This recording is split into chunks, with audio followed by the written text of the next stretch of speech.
Hello, I'm Patricia, welcoming you back to the Haiku P podcast.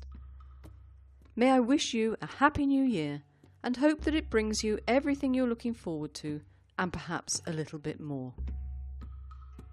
This is episode 1 of the second series.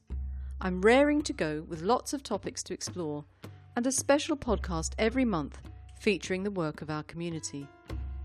You can check out the topics on the submissions page.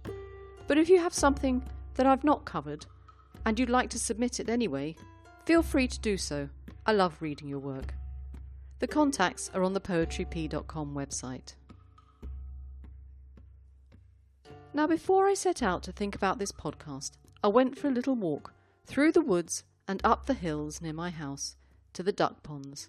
It's one of my favourite walks. We'd had a little bit of snow here in Zurich, and then some very cold days. The thermometer on my patio was reading around -6 centigrade during the day. It was very chilly indeed. Anyway, on the walk the snow was crunchy underfoot. The duck ponds were frozen over, and I was very thankful that I was, as they say around here, gut ausgerüstet. That is, I was well kitted out to keep out the cold. And it got me thinking, what makes us well equipped to be haiku writers? And it brought to mind something I've been thinking about whilst on the Christmas break. Haiku history and what was going on poetically as the haiku came into being. I dip in and out of the history of haiku from time to time, and this time my interest was piqued by an article by Alan Summers. Why haiku is different and Basho never wrote them in English. I recommend it as an interesting read. The link, of course, will be on the show notes. And speaking of whom, he had a very pleasing haiku featured in the Haiku Foundation's Per Diem on Boxing Day. Crowded train, a dozen yellows crackle. It's very visual to me and takes me straight back to my time commuting by train in London. Happy days. But before I continue with a bit of history, I want to ask for a little bit of help. I wrote this haiku. Actually, I'm writing this haiku. At the moment, it's unedited. Let me read it to you and talk about it at the end of the podcast. The question I'd like you to mull over would be, does it work in this incarnation? Does it stimulate your mind to imagine what I'm possibly talking about, or is it just too ethereal? White sun. What a difference a hill makes. Orange sun. So, back to the history. There's a podcast on Shiki in Season 1. It's episode 21. I talked a little bit about his development of the idea of sachet. In this episode, I'd like to think about the origin of haiku as we know it today, and the Western poetry scene at the time that Shiki was alive.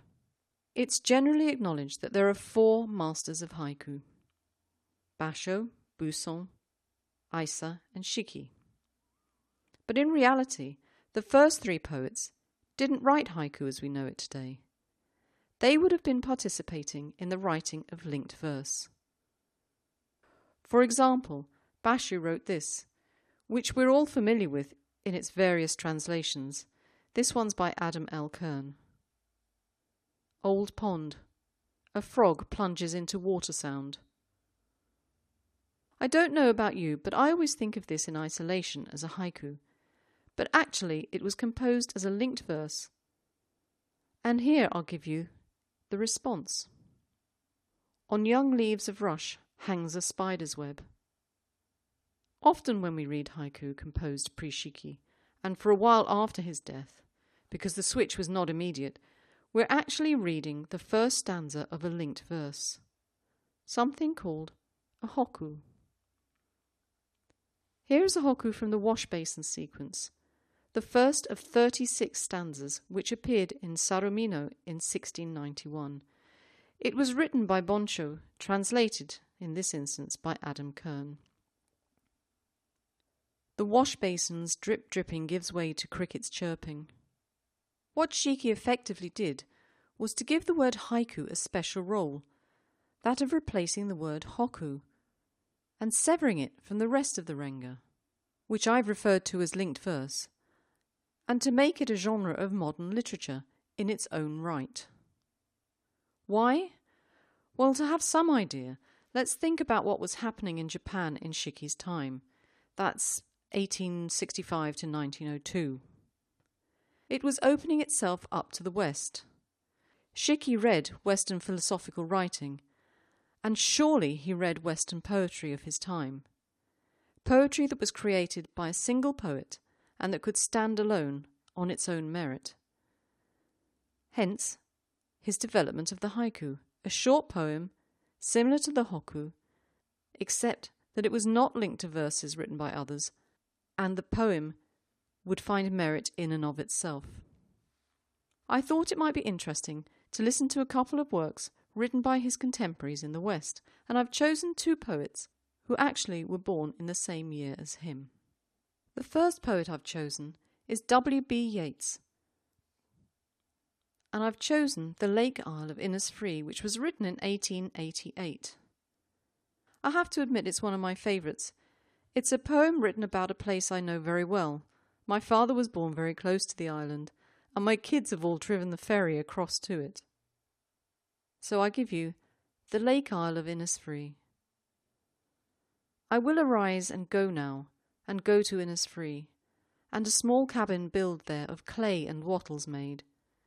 9 bean rows will I have there, a hive for the honey bee, and live alone in the bee-loud glade.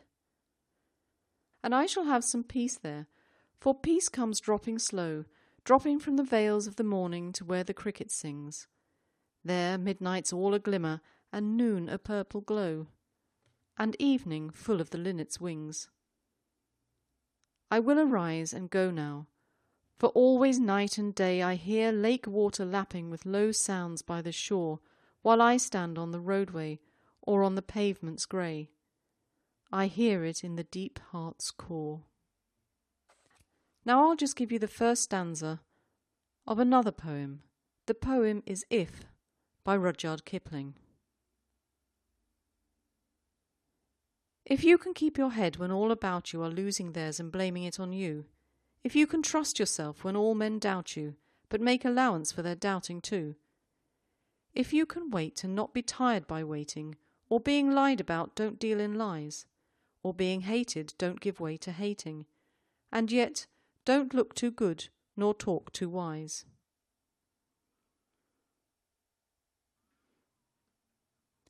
I hope you enjoyed these examples of Shiki's contemporary poets.